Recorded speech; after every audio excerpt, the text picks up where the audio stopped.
Continue, Jesus, o nosso Mestre e Senhor, a nos amparar, a nos iluminar. Cumprimentamos inicialmente a nossa mesa, as nossas companheiras militantes do movimento espírita desse estado. Cumprimentamos também todos aqueles que integram o público da 15ª Conferência Estadual Espírita, incluindo senhoras e senhores, jovens aqui presentes, bem como os internautas e os ouvintes da Rádio Fraternidade. Gostaríamos inicialmente de agradecer mais uma vez o convite daqueles que constituem a direção desta casa e mais uma vez nos ter aqui para que possamos de alguma forma colaborar. Isso atesta a grande caridade que os irmãos têm em me convidar. E, obviamente, é um grande exercício para vocês me tolerarem. Mas, como o amanhecer de uma nova era só se faz com fraternidade, eu agradeço antecipadamente toda a fraternidade de todos vocês.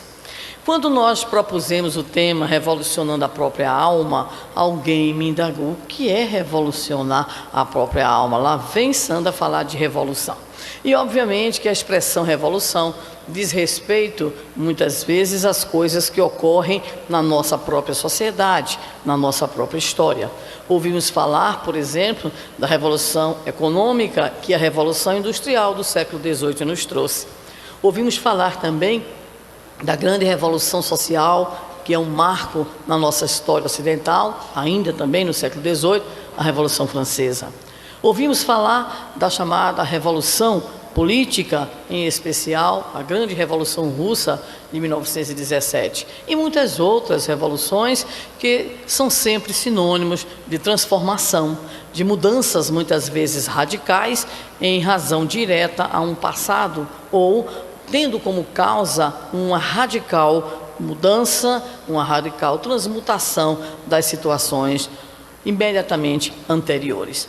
Mas quando nós falamos em revolucionando a própria alma, nós buscamos uma reflexão em torno do mesmo processo de transformação, de transmutação, de mudança radical, mas na perspectiva interna, na perspectiva da intimidade da criatura. Embora todos nós saibamos da necessidade, do anseio, do sonho, provavelmente até da utopia que nos move, no sentido de que as grandes revoluções ocorram para que na Terra ocorra a instalação, em definitivo, de um reino de paz, de harmonia, de concórdia, denominado esse reino como o reino de Deus.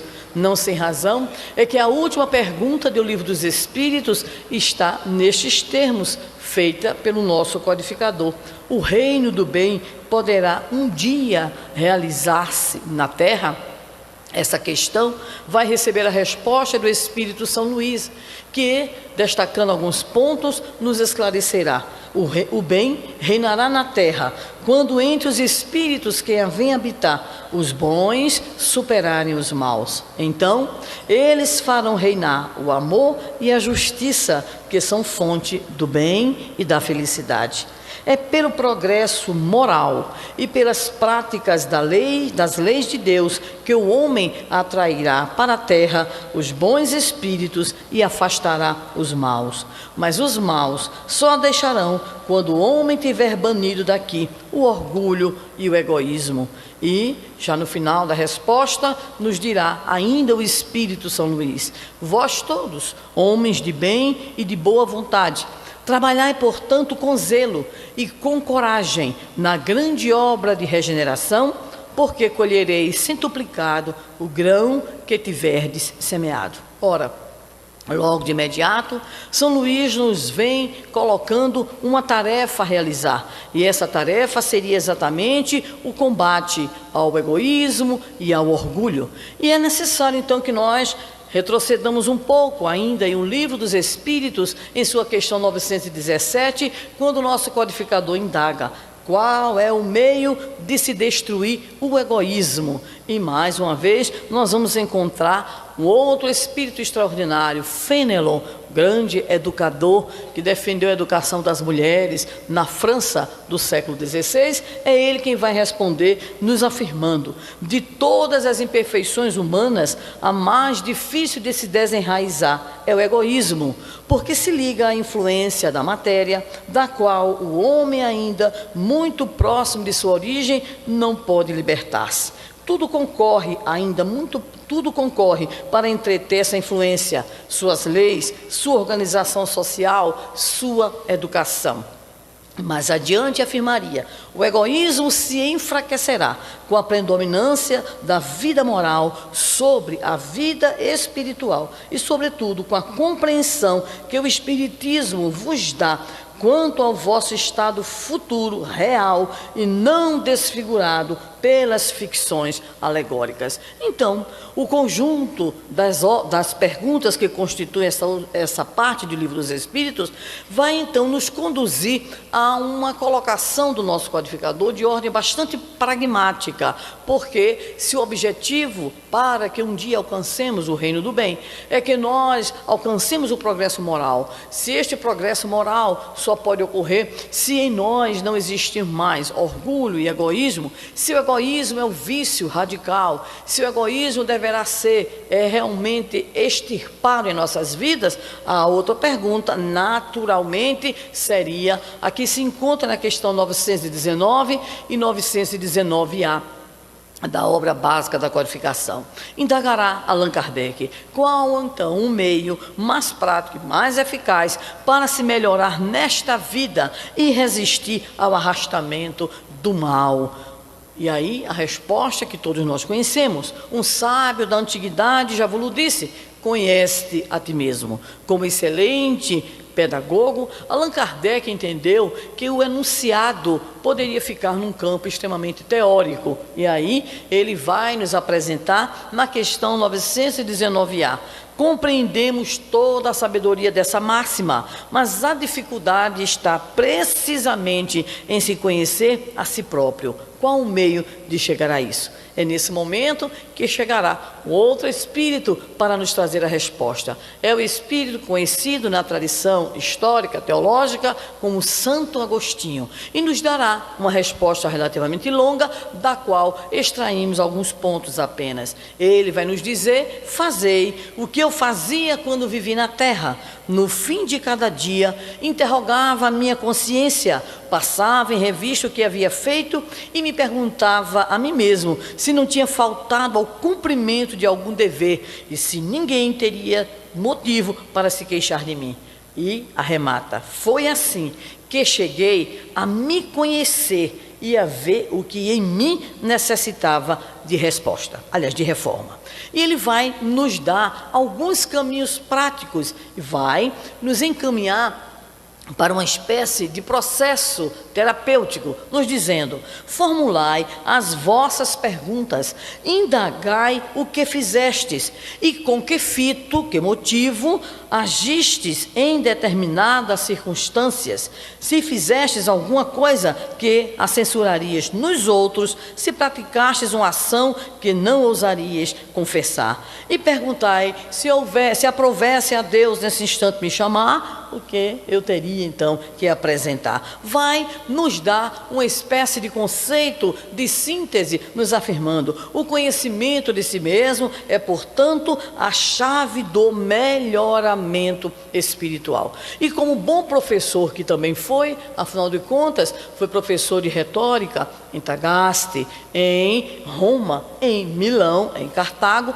ele vai nos dizer: quando estiverdes então indecisos quanto àquilo que seria a valorização, ou o valor, ou a medida de uma ação, perguntai como a qualificarias se tivesse sido praticado por outras pessoas. E aí nos arremataria no último parágrafo: formulai, portanto, perguntas claras e precisas e não temais multiplicá-las. Então, entre nós, no meio espírita, sempre a questão 919, 919A, um tema recorrente, sempre um tema de grande referência, a resposta do nosso Santo Agostinho. No entanto, é exatamente isso que nós deveremos abordar na tarde de hoje. Como foi que o nosso Santo Agostinho, ele conseguiu fazer na sua vida esse processo de autoconhecimento, que diria ele, é o único caminho da autoiluminação. Em outros termos, poderíamos indagar como foi que Santo Agostinho, ou o nosso Agostinho de Hipona, operou aquilo que poderíamos então denominar a grande revolução da sua própria alma, porque não existe nenhum pensador da sua época que tenha influído tanto no pensamento ocidental, nascido no século IV da era cristã. A sua influência, em especial no campo da filosofia e da teologia, se estende até basicamente o século XIII, ou seja, quase um milênio de profundas influências, apenas com o advento, em especial, dentro do movimento da escolástica, da figura de outro santo da Igreja Católica, o doutor Angélico, São Tomás de Aquino, o escolástico, que criaria um novo sistema, o sistema aristotélico tomista, dando a fundamentação aristotélica ao cristianismo, é que então cessará um pouco essa influência, que é uma influência preponderante no pensamento teológico e filosófico ocidental. No entanto, quando o monge, que é monge agostiniano, Martinho Lutero, estaria colocando nas portas da igreja de Wittenberg, na Alemanha, ele evocaria principalmente a Santo Agostinho, posto que tanto ele quanto Calvino estabelecem as bases de seu pensamento a partir de uma interpretação e de toda uma busca de fundamentação no próprio pensamento agostiniano. Podemos então ver que Agostinho está na fase da chamada patrística, no momento em que ele se defrontaria com uma dúzia de cristianismos. Era o cristianismo maniqueísta, era o cristianismo de Pelágio, era o cristianismo dos maniqueus e assim por diante. Ele então procurará, através da sua ação, da sua verve, da sua capacidade argumentativa, estabelecer uma certa unidade a partir da sua adesão ao catolicismo romano. Mas a sua influência, ela é tão grande e a sua figura é tão importante que acreditamos, não foi sem razão, que o Espírito de Verdade também chamou Santo Agostinho para que ele estivesse nos dando uma contribuição extraordinária na própria codificação espírita, pois lá encontramos, tanto no Evangelho segundo o Espiritismo, como fartamente também em O Livro dos Espíritos, a sua palavra, a sua orientação, a sua reflexão. Este pensador vigoroso, no entanto, mereceria de nós, ainda que pálida e rapidamente, uma breve reflexão em torno exatamente do seu processo de revolução da própria alma. O que acontece com esta criatura extraordinária, o nosso Agostinho de Hipona? Nascido exatamente na África, precisamente em Tagaste, ele vai desenvolver-se como um menino qualquer. Temerá bastante a escola, pois que conheceu, em virtude do seu espírito irrequieto e do gosto pelas brincadeiras, conheceu duas coisas que de fato o atormentaram toda a vida. Ele conheceu a vara do professor e a correia de couro. Se fosse no Nordeste, o galho da goiabeira, mas nasceu lá, né, na África. Então ele tinha um medo horrível e fez os seus primeiros estudos em sua terra natal. No entanto, mais adiante, preocupados com a sua formação, os pais o conduzem a uma outra cidade para que ele pudesse então ali ter um ensino mais complexo. Madaura é a nova cidade, mas é uma cidade repleta também de vida licenciosa. Era uma cidade em que as diversões, os teatros ocorriam e muitos apelos ao sensualismo desenfreado. E o jovem Agostinho, já aí, começa a sentir aquilo que ele mais tarde denominaria os apelos da carne, e dentro, obviamente, da conjuntura própria do seu tempo, tempo histórico, os pecados que ele viria a cometer. Mas seguiria mais adiante ainda para Cartago, uma das 5 maiores cidades do Império Romano. E também em Cartago ele não se liberta, apesar de se dedicar aos estudos, de toda uma vida social repleta de libertinagem, de todo um apelo em especial naquela época das artes, para que ele pudesse então se sentir cada vez mais convidado ao prazer. É o mesmo prazer que ele então apontará como a sua grande desgraça ao longo da vida e com o qual se atormentará durante alguns anos, até que um dia ele, apesar de toda a sua luta interior, apesar de aliar de um lado o estudo, a busca ávida pelo conhecimento, e do outro lado a sua própria vida pessoal, pois que aos 17 anos se consorcia com uma criatura que lhe daria inclusive um filho, mas com a qual não se casa, é anônima, embora alguns autores a denominem de Melânia. Ele então estará durante boa parte da vida convivendo com esta mulher, mas não deixará também a oportunidade, já conhecida na terminologia mais popular, de pular a cerca, no sentido de buscar mais prazeres. Isso o atormentará, porque na verdade Agostinho era uma alma, segundo seus biógrafos, estudiosos e pesquisadores da sua vida, do seu pensamento, era um espírito que poderia ser considerado permanentemente irrequieto. No popular, talvez hoje fosse chamado de hiperativo, né? Ele vivia de um lado para outro, gostava de ler tudo e costumava viver não apenas a sua vida, a seu ponto de vista intelectual, mas a sua vida, entre aspas, na época matrimonial, e também a sua vida social. Então, ele vive amargurado permanentemente, diríamos, usando a expressão já conhecida por todos nós, dentro da própria área do pensamento, da cultura,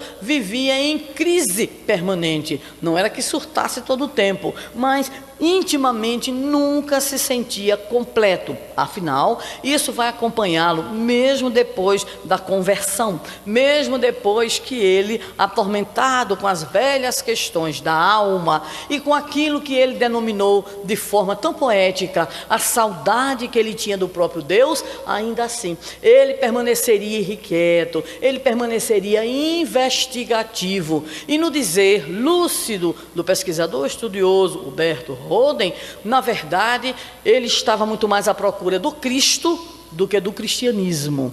E a sua adesão ao cristianismo na vertente do catolicismo romano foi apenas uma etapa da sua longa, mas ao mesmo tempo gloriosa busca e encontro com Jesus, e automaticamente a busca com a serenidade, com a paz, com tudo aquilo que ele buscara ao longo do tempo. Por isso, em certo momento da sua obra, muito falada, que é a chamada autobiografia mais contundente de que se tem notícia, Confissões, ele indaga: onde estava eu, Senhor, nesse tempo, quando te procurava? Tu estavas comigo, mas eu não estava contigo. Eu não sabia encontrar a mim mesmo. E como seria então encontrar-te a ti? Conheça eu a mim, para que conheça a ti. Obviamente não poderia ter sido outro a ser chamado para responder sobre o autoconhecimento na questão 919A do Livro dos Espíritos. O que se pode dizer é que aquele menino levado, aquele adolescente que não aceitava inclusive as formas até certo ponto bastante invasivas utilizadas pela sua mãe, a chamada Mônica, mais adiante canonizada pela igreja como Santa Mônica, ele não gostava muito das admoestações. Mônica hoje seria chamada naturalmente de uma mãe superprotetora. Então, não usem isso para se tornarem assim, só porque ela foi canonizada. Mas a mulher não era fácil, não. Acreditamos que ao lado do amor, da generosidade, do desejo de que seu filho abdicasse de algumas opções filosóficas e religiosas, ela não dava folga. Ela era tão severa, ela era tão, usando a nossa expressão nordestina, grudenta, que para ele fugir de Cartago, ele teve que dizer para ela: mamãe, vá orar ali, fica orando ali na igreja. E aí ela foi orar, orou tanto que deve ter adormecido e ele fugiu. Uma mulher, né, para alcançar exatamente a Roma, posteriormente iria a Milão, desenvolvendo as suas atividades. Mas o grande desejo de Mônica, e ela orava, e para mostrar que reza de mãe é forte, ela conseguiu.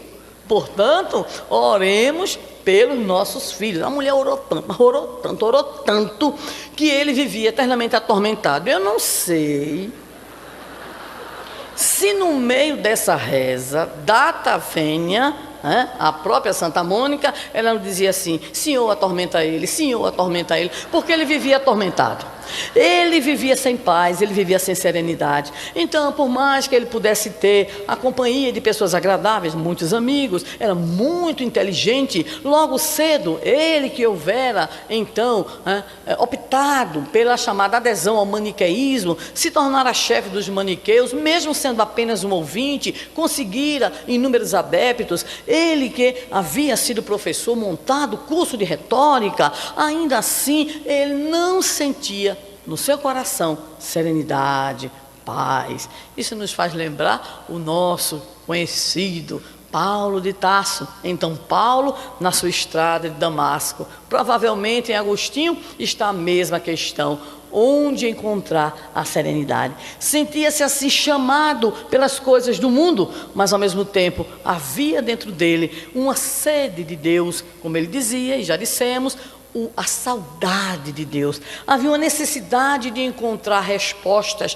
É por essa razão que esse espírito profundamente irrequieto, ora vai demandar o próprio estudo em torno da doutrina maniqueísta. Daqui a pouco adentra-se pelos estudos do neoplatonismo, especialmente por Plotino. Estuda ciências, busca matemática, busca astronomia, estuda até magia e ocultismo, mas nada disso dava a resposta, o seu grande dilema acerca da alma, acerca da problemática do mal. Ele então vivia aquilo que nós poderíamos dizer numa crise permanente, em busca de respostas que pudessem de alguma forma aliviar essa dor imensa. Ele vai crescendo, se torna um adulto, a dor continua, a problemática íntima, ainda lhe traz horas e horas de angústia, horas e horas de choro convulsivo.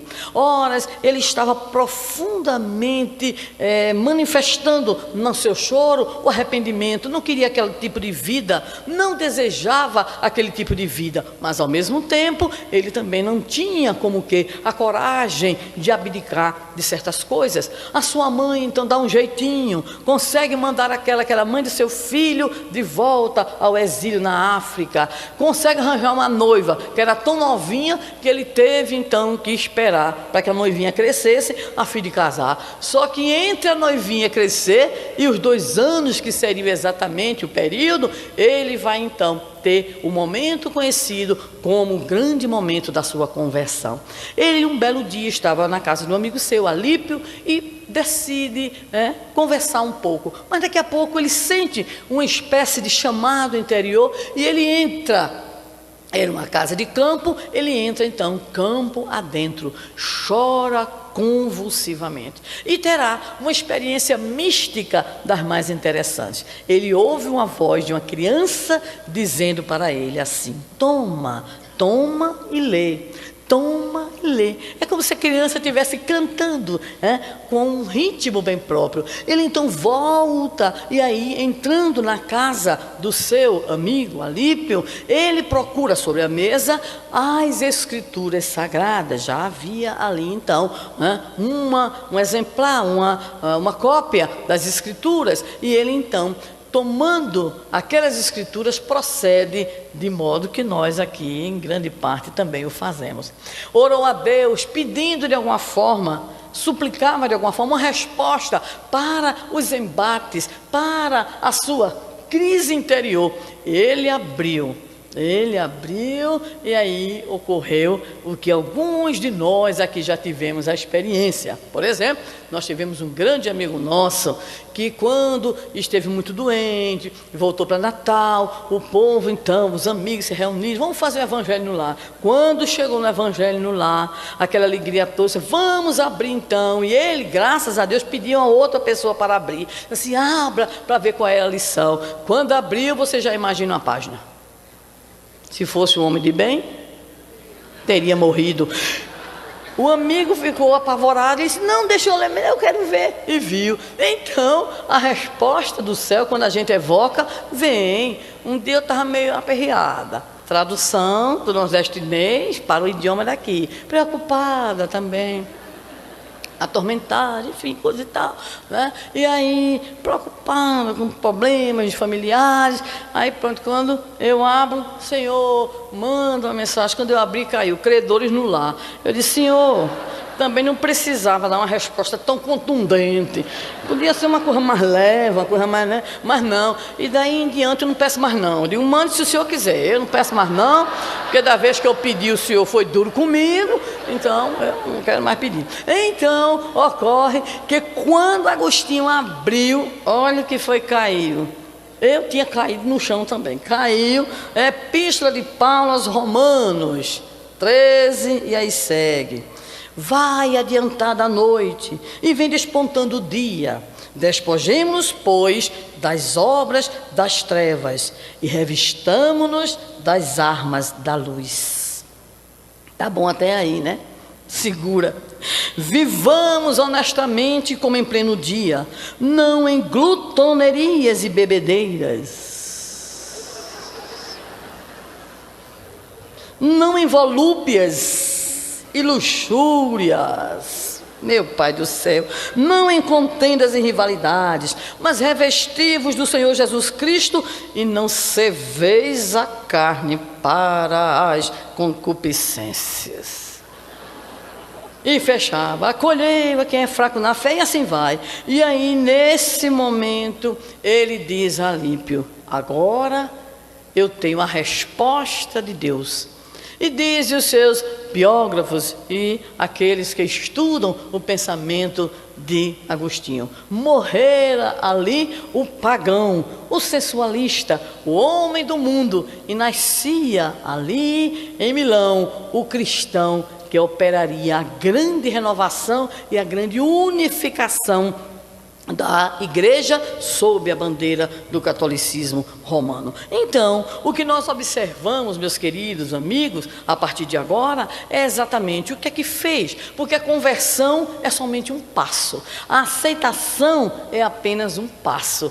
O problema é que é necessário dar o outro e o outro. Entre nós também temos muitos e muitos que aderem ao Espiritismo. O problema é saber se a adesão nos conduzirá aos demais passos, embora sem dúvida nenhuma a aceitação das ideias, como dizia o nosso próprio codificador, é o primeiro passo. Mas diante da urgência de transformação, diante do amanhecer da nova era, é preciso que a gente corra com esses passos. Vamos então para os demais passos. Inicialmente, Agostinho então decide viver uma vida ascética. Ele sempre teve essa inclinação, abandona realmente a vida sob o ponto de vista das coisas mais materiais, opera uma pequena reforma agrária nele mesmo, lá em Tagaste, distribui terrenos para os pobres, fica com um terreno, monta um monastério. E como ele sempre teve um espírito de liderança, naturalmente o seu filho Adeodato, que ficara com ele, juntamente com outros amigos, começam a viver uma vida muito interessante. Não tinha regras, não tinha normas, não tinha clausura, e nós começamos a perceber a grande visão de futuro e principalmente de vivência evangélica, porque o único princípio que ali estava era exatamente amar a Deus sobre todas as coisas e ao próximo como a si mesmo. E quando um dia então um funcionário imperial da cidade de Hipona, chama Agostinho para algumas conversas, e ele tinha algo muito interessante na personalidade de fato convertida ao Senhor. Ele costumava conversar muito com as pessoas, dialogar, ele não se furtava ao diálogo com quem quer que fosse, tanto é que boa parte da sua atividade enquanto bispo de Hipona será tentar conversar com os donatistas, com os maniqueus, com os pelagianos e assim por diante, num exercício que foi permanente de dialogicidade. E isso é importantíssimo no estudo do perfil de Agostinho, em especial naquilo que diz respeito à revolução da alma. Ninguém revoluciona a sua alma impondo revoluções aos outros. A revolução é pessoal, é individual, é intransferível, embora possa, como aconteceu com Agostinho, e como acontece que todos aqueles que se revolucionam em termos de intimidade, a Madre Teresa de Calcutá, o prezado Albert Schweitzer, o nosso Chico Xavier e tantos outros que se revolucionaram, e a partir da sua revolução, aí eles então influem decisivamente na vida, na orientação e nas escolhas daqueles que têm o privilégio de conviver, de ouvir, enfim, de compartilhar. Assim, nós vamos encontrar o nosso prezado Agostinho numa situação interessante. Ele vai até Hipona, e quando ele chega lá, há um bispo de nome Valério. Esse bispo tinha uma problemática, falava grego, mas não sabia falar direito latim, e o nosso Agostinho, contrário, muito bem falava o latim, mas tinha profundas dificuldades em grego. É quando então o bispo Valério fala da dificuldade naquela época de se encontrar sacerdotes para o rebanho. Vejam bem que situação curiosa o nosso Agostinho passa. O povo então diz assim: Agostinho padre, imagina, ordem, palavra de ordem. E quando Agostinho, que não queria provavelmente seguir a carreira sacerdotal, viu-se aclamado para ser padre. Daqui a pouquinho, menos de 5 anos, ele é aclamado bispo auxiliar. E naquela época, os bispos eram quem faziam as pregações, mas Valério não tinha o domínio do latim, então ficou para Agostinho, já que era um profundo conhecedor da doutrina cristã, fazer o trabalho de ensino, o trabalho da pregação. É quando, com a morte, a desencarnação do bispo Valério, ele passa a ser o bispo de Hipona, e mais de 40 anos dedicará a sua vida numa mudança radical, sob o ponto de vista agora de novos hábitos. E ele então passa de fato a chamada vivência da mensagem do Evangelho. Busca o cuidado aos necessitados, busca atender aos famintos, busca esclarecer as almas atormentadas, combate as chamadas heresias, mas observemos bem, sempre com espírito de dialogicidade, procurando sempre evitar que as chamadas leis que foram promulgadas, leis que inclusive agiam de modo bastante cruel muitas vezes, no sentido de punir os hereges, Agostinho sempre procurava o caminho. Obviamente tem equívocos, obviamente alguns conceitos que mais tarde, com a sua própria palavra, ele viria a nos trazer outros. Ele, por exemplo, terá, sem dúvida nenhuma, algumas complicações, vamos dizer assim, para nós, sob o ponto de vista teórico. O grande problema da trindade que ele aceitava, a grande ideia que ele tem e que o torna famoso, a graça pela predestinação que Calvino radicalizou ao extremo, e entre outros equívocos que, sem dúvida alguma, nós hoje, à luz da doutrina espírita, não mais aceitamos, mas gostaríamos de situar algumas ideias fundamentais e interessantes dessa criatura que opera na própria intimidade a revolução da sua alma. Em primeiro lugar, antecipando-se muitos séculos, porque só no século XVII, aquele que é um dos pensadores mais importantes da época, René Descartes, nos traria a ideia do cogito no sentido da dúvida metódica, pois Agostinho valorizava tanto o ser humano que dizia que o ser humano, quando erra, ainda assim ele devia ser respeitado. E é dele a célebre frase que diz: morte ao erro e amor àquele que erra. Olha que visão extraordinária. Para ele, a alma e toda a influência do pensamento platônico, a alma está presente em toda a atividade do homem, e é por essa razão que esta alma é capaz de atingir verdades que são verdades divinas. E essas verdades divinas, então, elas deverão ser encontradas na própria intimidade da criatura. Por essa razão, na nossa área eminentemente pedagógica, nos diria ele, na sua obra De Magistro, do mestre, do magistério, ele vai nos dizer: ninguém ensina ninguém. O mestre, no máximo, faz é enviar sinais, porque o processo de educação é, ao fim, o processo de autoeducação e, consequentemente, de autoiluminação.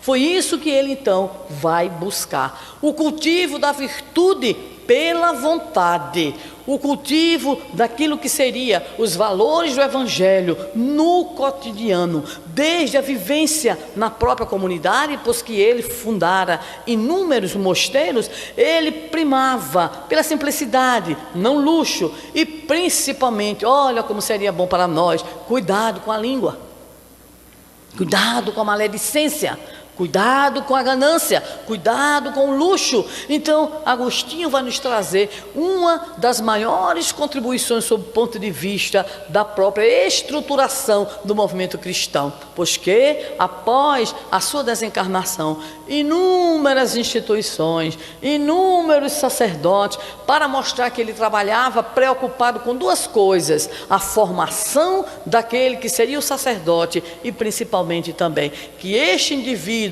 formado ali junto dele, nas orações, nas meditações, nas aulas, pudesse não apenas ficar ali preso, mas que pudesse sair onde quer que houvesse a necessidade. Ali estava então Agostinho enviando alguém que pudesse desenvolver o seu trabalho de pastoreio, de orientação, né, daqueles rebanhos imensos que se multiplicavam, não apenas na África, mas além do próprio continente. E dizia, o que é extremamente importante para nós, que o mal, isso ele supera o maniqueísmo já, né, graças a Deus, vai nos dizer que o mal não existe, como afirmavam os maniqueus. O que existe é de fato a falta de luz, e é a partir do momento em que nós nos dispomos a fazer a luz, conforme Jesus nos exorta em o Evangelho, Mateus, Marcos, Lucas e João, em especial no Sermão da Montanha: vós sois a luz do mundo. Então, quando o indivíduo decide fazer luz pelo seu processo de revolução íntima, o mal se afasta e, obviamente, dentro do seu contexto, considerará a grande importância da formação moral, do progresso moral. Poderíamos sintetizar ainda que a grande contribuição de Agostinho vai se dar na teologia, na filosofia, como dissemos, na busca da unidade, mas é uma vasta produção, são mais de 200 livros, a formação a qual já nos referimos da própria classe sacerdotal. Vamos observar com ele uma busca sempre importante na formação de qualquer criatura, da oração e da meditação, para que o indivíduo, a partir deste processo, pudesse então entrar no domínio do autoconhecimento e, consequentemente, no domínio da sua própria autoiluminação. Obviamente, como já dissemos, a doutrina espírita também vai ser um campo de ação do nosso Agostinho. Ele estará presente em diversas mensagens, em diversas respostas, mas gostaríamos de destacar, em especial, no livro Doutrina e Aplicação, agora pela mediunidade do nosso Chico Xavier, uma mensagem muito bonita chamada Servir. E observemos essa colocação agora de Santo Agostinho, espírito, pela mediunidade do Chico Xavier, quando ele nos diz: o reino de Deus começará no indivíduo ou jamais se estabelecerá na terra, porque Deus visita o homem e educa-o através do próprio homem.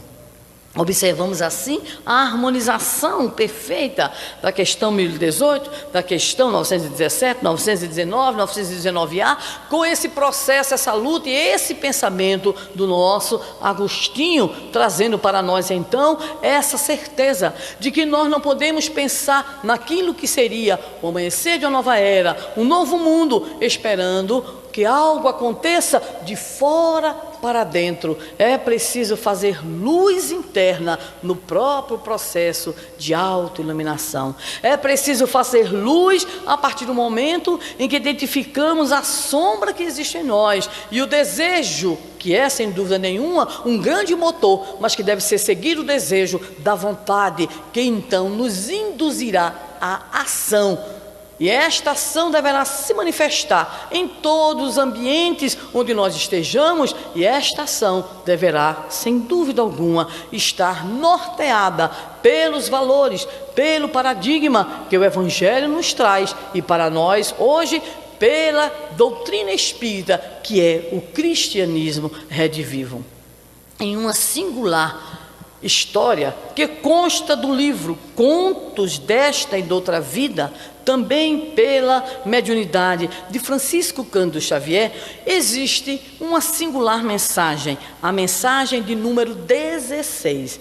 E nesta mensagem de número 16, o nosso prezado irmão X, autor espiritual, nos fala que lá no plano espiritual ele percebe uma assembleia constituída de muitas entidades sofredoras, e ele então observa que quem fazia preleção naquele momento era nada mais, nada menos do que a veneranda figura de Agostinho de Hipona, venerado não apenas no cristianismo, sob o ponto de vista da denominação católica romana, como também na própria concepção protestante. E aí descreve o nosso prezado irmão X, pela mediunidade do Chico, via o Espírito nimbado de intensa luminosidade, e a sua palavra comovia a todos aqueles que ali estavam na condição de seus ouvintes. Quem eram esses ouvintes? Nos esclarece o irmão X. Desencarnados de vários países cristãos,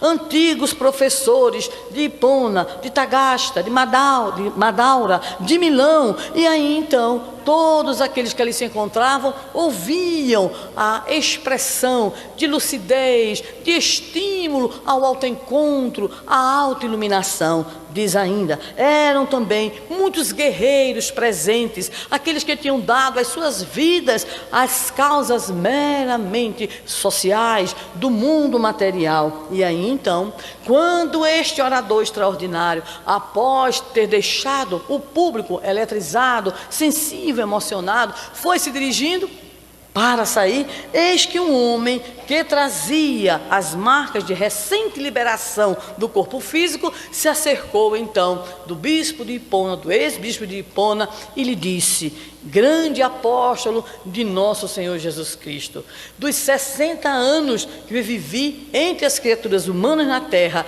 dediquei 40 anos de estudo à sua figura, ao seu pensamento e a seu exemplo. Agora que me encontro aqui, tendo a honra, o privilégio de ouvir a vossa palavra, gostaria pelo menos, não esqueceu que era pesquisador, né, de fazer uma pergunta. Eu gostaria que alguma coisa o senhor pudesse me dizer. E eis a pergunta que ele vai fazer, que para nós é de fato extraordinária. Vós, diz ele, aquele que vai interrogar, que conheceis presentemente outros mundos, que devassais novos segredos cósmicos, que sabeis olhar com entendimento e compaixão para as nossas almas, e que desempenhais com honra a função de arauto das eternas verdades, dizei-nos então, qual a lição que considerais a mais nobre, a mais importante em vossa triunfante jornada do Espírito? E agora a gente se sustenta, porque a resposta não é brincadeira não. O antigo educador e lidador cartaginês, sensibilizado, afagando a cabeça do trêmulo companheiro que perguntava, respondeu bondoso: meu filho, a mensagem maior em toda parte, como sempre, é a grandeza de Deus que envolve o universo.